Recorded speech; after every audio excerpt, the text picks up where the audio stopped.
My Ideal Job by Paula Andrea Rios, English B1. My ideal work is that one and I can help the people.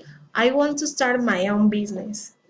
And having a degree in psychology will give you the option to open your own office, determine the price of your services, and assume the workload that you consider appropriate.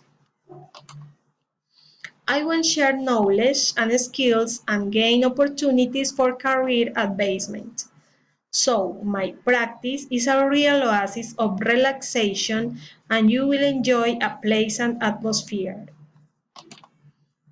I hope with my design I can make my world a better place to live.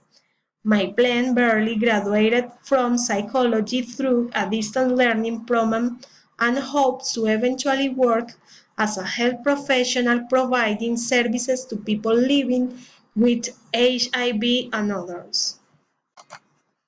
My biggest reward will be for people to overcome their problems and have a full life. However, my ideal salary is 5 million pesos or more. Thank you. Goodbye.